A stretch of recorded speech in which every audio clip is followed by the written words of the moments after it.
Les choses se passent presque toujours de la même façon.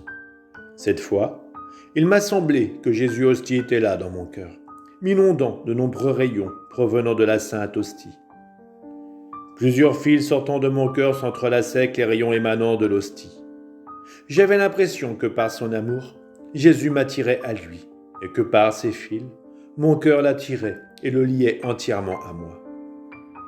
Ce matin, mon adorable Jésus s'est montré portant à son cou une croix en or, toute brillante, qu'il regardait avec grande satisfaction.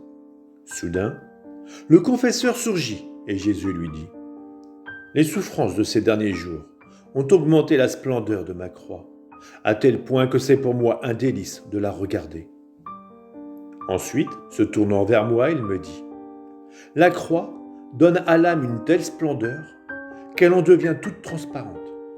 De même qu'on peut donner toutes les couleurs à un objet transparent, la croix, par sa lumière, donne à l'âme des facettes aussi variées que splendides.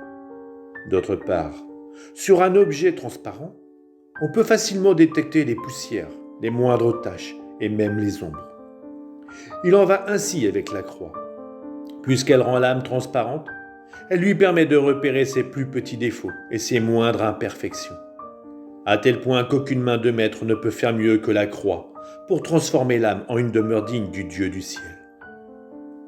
Qui pourrait dire tout ce que j'ai compris au sujet de la croix et à quel point l'âme qui la possède me paraît enviable?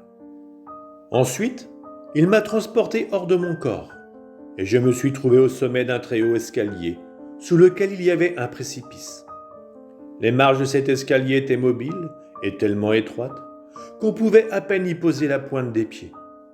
Le plus terrifiant était le précipice lui-même et le fait que l'escalier ne possédait ni rampe ni appui. Si quelqu'un tentait de s'agripper aux marches, celles-ci s'arrachaient. En voyant que la plupart des gens tombaient, j'étais glacé jusqu'aux os. Cependant, il fallait absolument escalader ces marches. Je me suis donc engagé dans l'escalier, mais après 2 ou 3 marches, voyant combien je risquais de tomber dans l'abîme, j'ai supplié Jésus de venir à mon secours, sans que je sache trop comment. Il s'est trouvé près de moi et m'a dit « Ma fille, ce que tu viens de voir, c'est le chemin que tout homme doit parcourir sur cette terre. Les marches mobiles sur lesquelles on ne peut même pas s'appuyer sont les choses de la terre. Si un homme tente de s'appuyer sur ces choses, au lieu de l'aider, elles le poussent à tomber en enfer. Le moyen le plus sûr consiste à grimper et à voler presque, sans toucher le sol, sans regarder les autres et en gardant les yeux fixés sur moi, afin de recevoir aide et force. Ainsi, on peut facilement éviter le précipice.